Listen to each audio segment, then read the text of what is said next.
Hi, everybody. Welcome to a special edition of the Afghanistan Project Podcast. Michael is out today, but I'm here with Jeff Phaneuf from No One Left Behind. You guys will recognize him from our very first episode. And we're going to talk about last week's House Foreign Affairs Committee hearing, which was the first of their series of hearings, they say, on the Afghanistan withdrawal and why that was a failure and how we can better prepare for future events like this, and what we can still do to help the people that we've left behind or the people who are here who don't have pathways forward to citizenship still. It was a 5-hour, 10-minute hearing for those of you who weren't able to watch it, but I absolutely recommend that if you have 5 hours and 10 minutes, listen. It's full of heartfelt stories, full of heartbreaking stories, lots of experts from the evacuation, with very important information about the withdrawal itself and then what we need to do going forward. So, Jeff, I'd love to know what your takeaways are, what I've missed in the grand overview, and what were your thoughts where your name was actually read out during the event itself. So, yeah, thank you, Beth, and thank you so much for having me. I think the hearing for me was really powerful. In part because I've experienced, the evacuation in the last year and a half plus of these efforts. And so it sort of brought all of that to a head. But I think in addition, it was really powerful to see members of Congress forced to confront the reality of what happened and the work that we've all been doing ever since. I think a lot of us were deeply concerned that this would be a pure political moment used to score political points. And I think that part of the reason it wasn't was that those witnesses, the veterans and refugee advocates who were there, they set the tone early on that they were there for solutions and they were there for the purpose of demanding that from Congress instead of seeking political recriminations. It stood with me that Pete Lucier from Team America Relief, one of the key points he made in his opening statement was it's not too late. And I think that's true, but it's getting too late if they don't start to take action at a governmental level. And so that's where I think the hearing was deeply important, and thankfully, for the most part, avoided the bipartisan bickery that really could have made it useless from the perspective of those who have been doing the work. It's absolutely true. I saw that as well. There were some folks who really got under my skin with their attempts to waffle back and forth about whether Trump or Biden is to blame. And in the end, I think what really matters is that we're moving forward on the fronts that they identified as being problematic. Our SIV program still not helping all of the SIV applicants, not fully understanding how there was that breakdown in communication as to whether targets could be engaged by Marines on the ground, especially Sergeant Tyler Vargas Andrews had a very moving opening testimony about having possibly the suicide bomber who would later kill over 100 Afghans and 13 U.S. service members in his sights and not being able to engage that target because the higher-ups didn't know whether he could engage that target. There were a lot of those kinds of issues identified. And then the fact that the people who were doing a lot of the work were people like yourself who, veterans, volunteers, people who were not employed by the U.S. government at the time, but were doing, taking on the lion's share of that operation. And I think there were a lot of things identified that would be great moving forward. But one thing that really struck me is that so many of those committee members had a very good understanding of what happened. Mm-hmm. And at the same time, my question is, why was this not brought up earlier? If this is something you all understand and you know how important it is and how terrible this is for veterans experiencing moral injury and still being asked to take on so much of the struggle of supporting Afghans who are left behind, who don't have employment, who are waiting on SIVs. If you know that, why is it just now that we're hearing about it as a nation? Mm-hmm. One of the things I've learned over the last year of doing advocacy work on behalf of our Afghan allies is that Congress operates with a lot of different and sometimes conflicting priorities.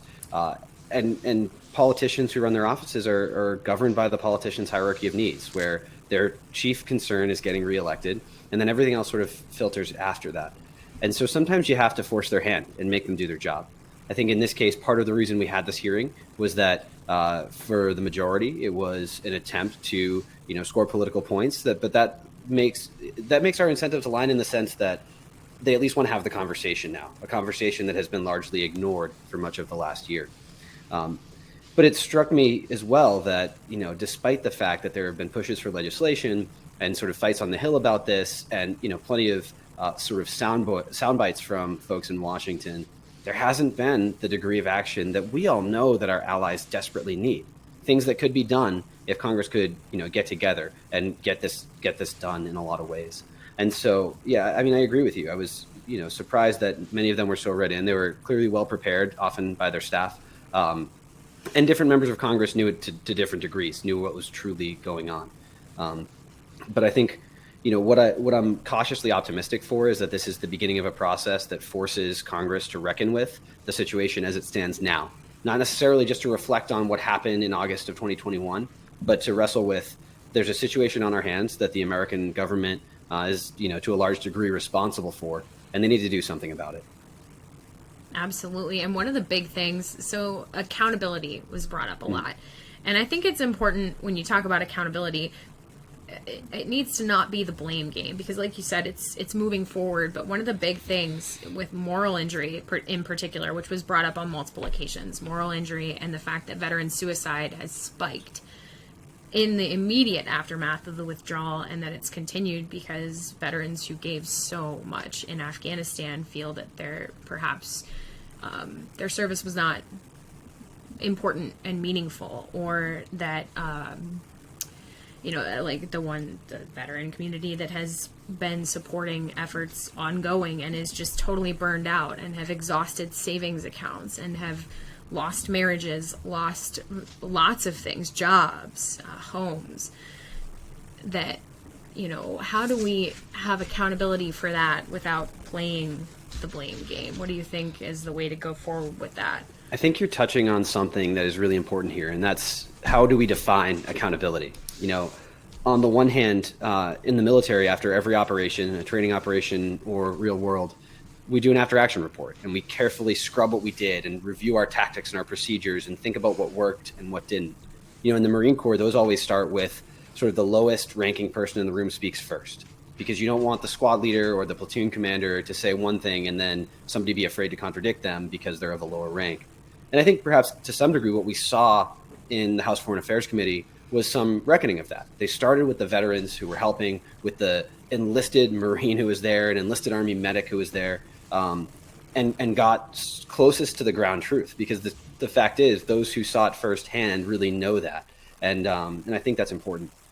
But I think if accountability means, trying to score political points and trying to, use that to influence elections down the road, that's not what the veterans who have been doing this work are here for. We're not standing by to see who can score the most points against which presidential administration.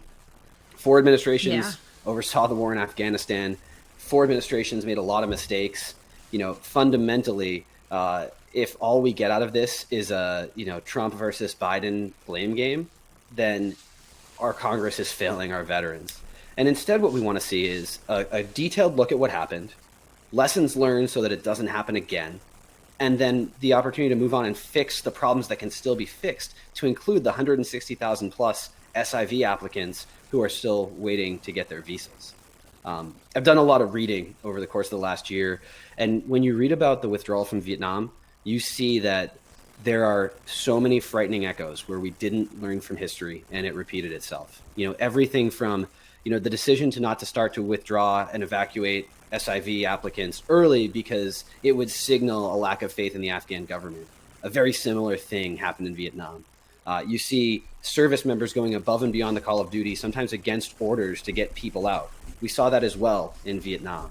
And the fact is that our government hasn't learned that at the end of a war, when you've got a withdrawal coming up and it's looking like it's going to be messy, you can't just wish that away for the sake of optics. And that was the case very much with the withdrawal from Afghanistan.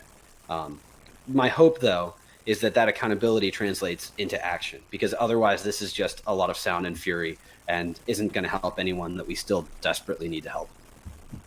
Absolutely. It's one thing when I was I think it was during my internship with the House Oversight Committee back in 2008, I want to say. I was looking at like the Accords program in Vietnam and how that was similar to things going on in Afghanistan. I mean, there have been correlation points throughout that have been missed, and this should not have been one. And I desperately hope that whatever is brought up from this is a data point for the future, for politicians, for military leaders, so that this doesn't happen again, because it never should have happened. And there were so many points at which it could have been improved. But it's interesting. I don't know that I've talked about this on the podcast before, but I've talked about it on my social media quite a lot, that prior to the Afghanistan withdrawal, I was definitely in more right-wing political circles, and I felt that anybody on the other side probably hated me, and that, you know, these lines had been drawn. And ever since working in the withdrawal, I've been working with people from all over the political spectrum, and it's made me drop my previous politics. I could care less about politics at this point in my life. What I care about is helping the people of Afghanistan, and it's been this amazing point of commonality where people from everywhere are coalescing to help other humans. And that's where I think this could go from something that's, you know, Biden has done a terrible thing. Biden could do something amazing here. He could make the difference that helps all of these people who've been stuck, that we left behind. And I think that could create a point of togetherness and commonality for the entire country to come around and say, look, we took a situation that was negative and we turned it into a positive. And it would help with moral injury. It would help all of the humans who are currently in such a horrible state. It might be difficult, you know, you would still have the women living under the Taliban, which was brought up at the hearing because it happened on International Women's Day. And obviously you can't talk about the withdrawal without talking about the effect that it's had for Afghan women. But at least it would begin to resolve some of these really gaping wounds that are going on. And Biden has the power to do that, I think. I don't know. Do you think he has the power to do that if he wants to? Well, I think first what I'll say is one silver lining to the awful chaos of the U.S. withdrawal was to see how many Americans of all different races, religions, creeds, backgrounds, and certainly politics dropped everything to pitch in and do the right thing and help. They saw a crisis and they took off their political jersey, whatever it might have been, and worked to do the right thing. And that is the beauty. And I think it's an important lesson about America, that if we realize we, you know, forget about which political team we decide to be on and just think about doing the right thing and finding solutions, amazing things can happen. So I think that's important. And I'll say that, you know, I work with folks in the administration, and I know there are a lot of incredible dedicated people at the State Department, at the NSC, who care about this issue and want to do the right thing. But I think they come up against a host of different problems or different sort of frictions. And some of that is just the need for, there's a lot of different priorities in a world where there's a Russian invasion of Ukraine and all of these other worldwide issues to focus on. And so that's part of it. But I think there was a sense in certain circles that the Biden administration wanted to put Afghanistan in the rearview mirror no matter what. And I think, you know, if the administration makes the purely political decision that, you know, the withdrawal was a terrible thing for them politically, and so therefore they don't want to touch it, they're making a huge mistake, because a lot of the advocacy groups and organizations working to help, they want to hand this administration a win. They don't care who gets credit for it. They want to hand this administration a win to say, yes, the withdrawal was chaotic, but now we're the ones fixing it. And I think there's potential there. And I'd like to believe that the hardworking folks who are making these decisions can hear that voice and choose to do so and do more. You know, there are things that can be done at an administration level to fix this. But we also need Congress to put aside, you know, their own political issues and work together to find solutions here. And, you know, one of the really key things we want to see is a fix to the SIV program. You know, it's the one clear pathway for people who worked alongside our troops. Like, it's unimpeachable in so many ways. It's hard to find even folks who are uncomfortable with immigration issues who will speak out against this. There are some, but they're few and far between. And I think they get, you know, they hear it from America's veterans when they refuse or when they get in the way of fixing that. and we need to make it permanent. We need to make sure this isn't a program we have to authorize year on year. And it should probably, if we want to reflect and find accountability and then look forward, we should probably make the program permanent and make sure it applies to those in future conflicts or those in other theaters of the global war on terror. There are interpreters who did the same job in Syria, 10 miles over the Iraq border, and they're not eligible for an SIV, but their counterpart doing the same job 11 miles to their east is. And so these are things that are fairly common sense when you really break it down, but we need the U.S. government to step in and get it done. I agree. And I think the same is true of the P1 and P2 programs and the U.S. Refugee Admissions Program. Those were brought up to a minimal extent at the hearing. And at one point, I think one of the congressmen recommended, should we start a new category? And I wanted to scream and say, before you do that, get through the people who you have. I every day have P1 and P2 applicants saying, what about me? What about me? Please raise my voice. Because they're not getting processed. They're stuck in Pakistan, many of them. They're stuck in hellacious situations, as are our SIV applicants. Their kids often can't go to school. They're losing so much. We here were so upset when our children had to go to school virtually or had to go to school in masks. These Afghan children oftentimes can't go to school at all. If they're in Pakistan, they can't go at all because they're refugees and they're not allowed. So, I think we need to have a heart for what all of these Afghans who we promise to help are being asked to go through, and we need to understand it better so that we can support them and try to figure out a way that doesn't just include more levels of bureaucracy or more levels of, and then this program and this program. No, what we have needs to be followed through upon. We need to follow through on our promise. I think that's we haven't done that. It's very, it's hard to watch that. It is. But it does seem that there's so much, they were very fervent about the need to do these things. And I'm just very hopeful that that is followed through upon. That's right. I wondered for you, because you're looking at this as somebody who was so instrumental in the HKIA evacuations, and then now you have, stopped it was your MBA program, right, that you were in, and then you stopped doing that so that you could be the director of advocacy for No One Left Behind. So how was that, looking through those two different vantage points at the hearing? Well, first, I don't know that I can call myself instrumental in the HKIA evacuation, especially when you're seeing the testimony of people like Tyler Vargas Andrews and Aiden Gunderson and folks who were on the ground. I did my small part, and I'm proud to have done that, but I can't take any credit compared to what those folks did. Especially the Abbey Gate Marines, who got so many people out for me. But I think for me, it was hard to reflect on what happened at HKIA and why it's so important. But I think that Sergeant Vargas Andrews really said it so well when he told the story of the child that he reunited with their family. I thought that was so important. And something he said at the end, in effect, he said, for all my wounds, he lost limbs. And he said, I would happily take that in order to have that moment where I saved that family. And I think that's true for so many of the Marines who were there, the soldiers and sailors and airmen. They were more than willing to sacrifice because they were the last line of hope for so many people. And I've talked to a lot of those Marines. I served with some of those Marines. I was really fortunate to know Sergeant Vargas Andrews, company commander, really, really closely. And he's one of the people who got so many people in the gate for me.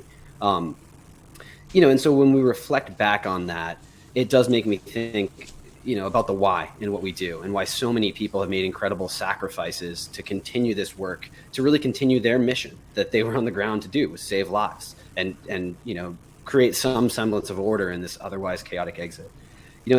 That really stayed with me.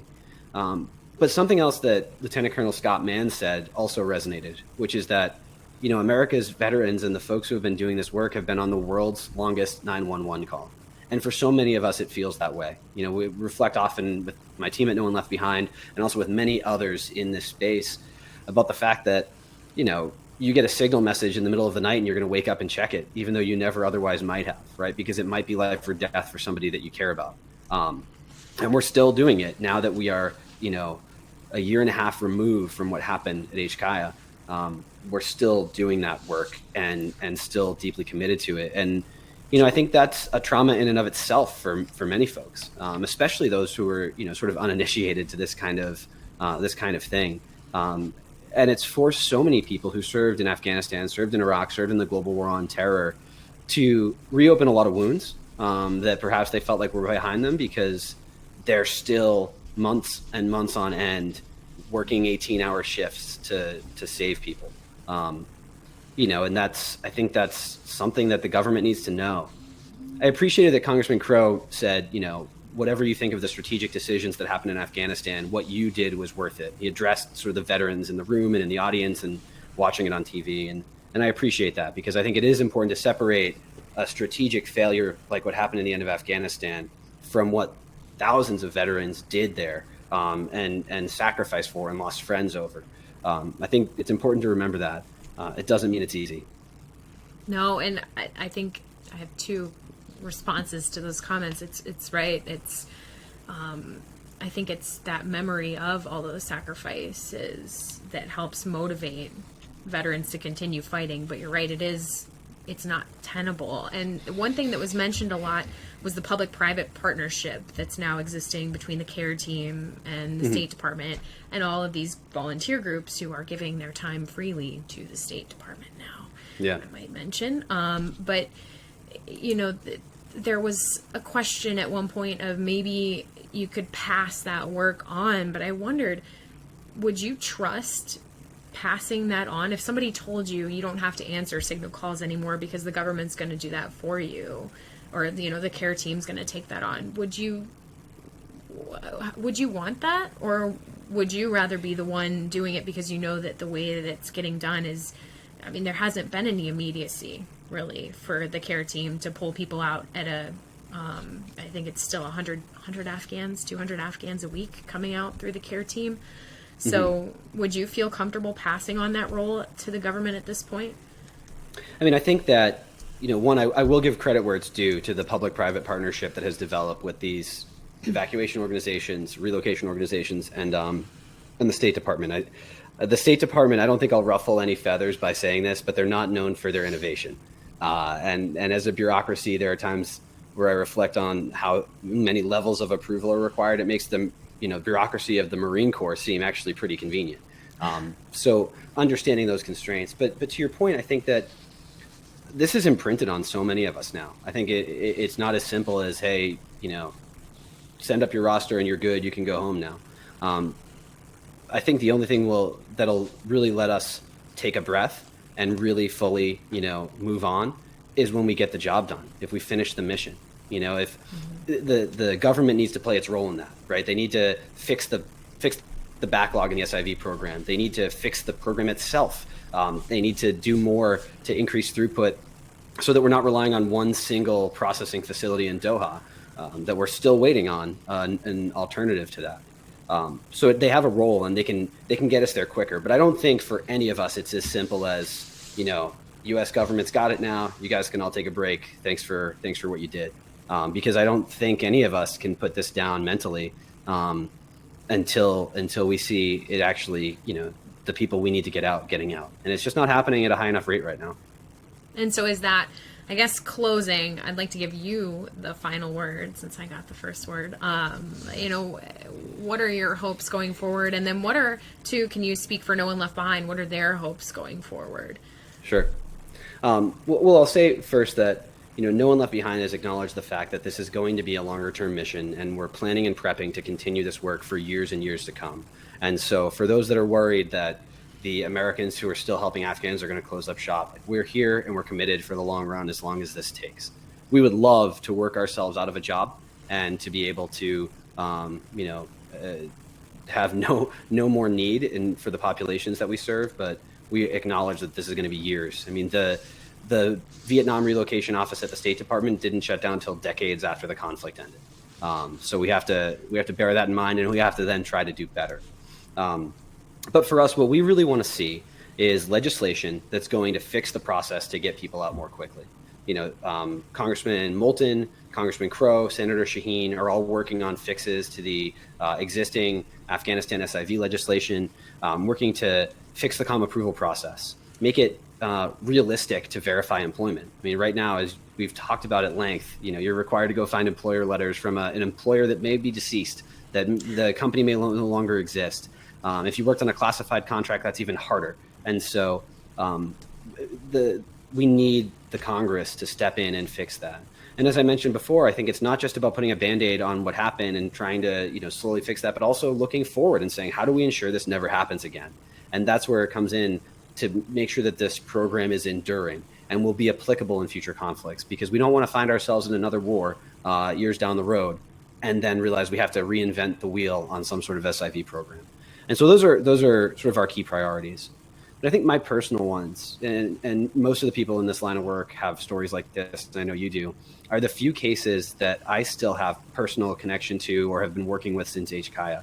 I think of one interpreter who served with an Army unit in combat where his company commander received the Silver Star for Valor. This interpreter was on that operation with him, and his passports were burned by the U.S. Embassy when we withdrew. He had to resource passports. He had to get himself to Pakistan, and now he's 8-9 months post interview and medical, and still waiting on some final check. And that's unacceptable. That's completely unacceptable.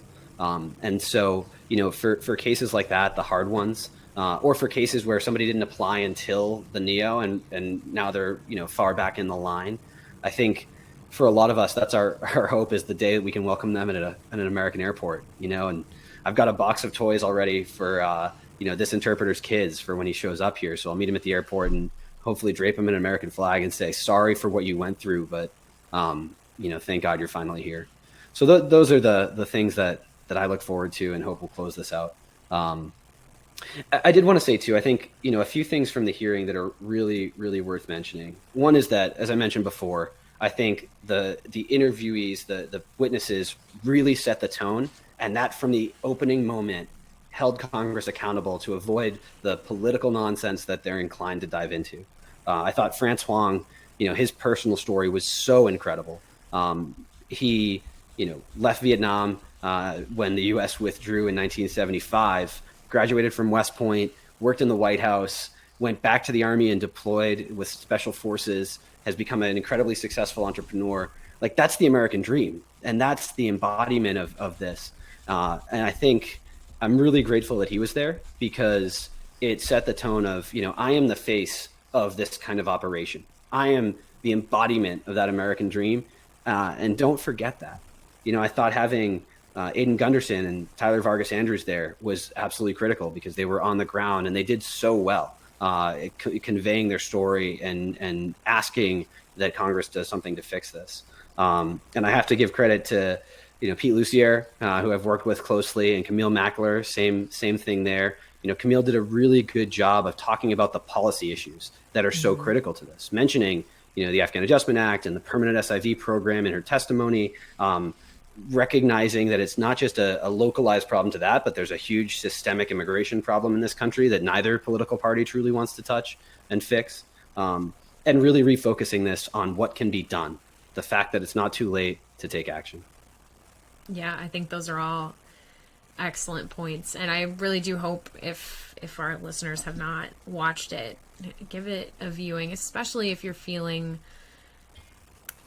in any less than positive way about the situation. I think that it's something that leaves you feeling like there is hope, even if you've seen all of the horrors of all of this. I think it's important to see those horrors addressed, and to see that, yes, there was some political nonsense, but it was very minimal, and everybody really does want to find a way to move forward, and we just have to figure out how to do it. So I'm so grateful you were here with us, Jeff. I hope that they do a lot more hearings like this, and that they really start to move forward for everybody's sake. Yeah. Well, thank you so much for having me, Beth. It's so critical that you're having these conversations. And I'll say, after my last appearance on the podcast, there was this incredible moment just earlier today where Ellen and Judy from Keeping Our Promise up in Rochester, New York, reached out because they had heard an episode of the podcast and heard me tell the story of the group from Skatistan, the teenage skateboarders who got out through the Marines at Abbey Gate, and reached out to tell me that they've helped resettle them safely in Rochester, New York. And so it's really some incredible connectivity, and there's such an incredible community that's working on this. So it was an exciting moment for me today. That's like the crystallizing thing, is that all of us doing this work in the quiet recesses of our homes or wherever, there's these moments that make it all worth it. And that's definitely one of them. I'm so glad to share it here. And thanks for coming on again. Thank you so much for having me. And everybody, thanks for listening. Thanks for supporting Afghans. And as always, Tasha Kaur, and we hope to see you again soon.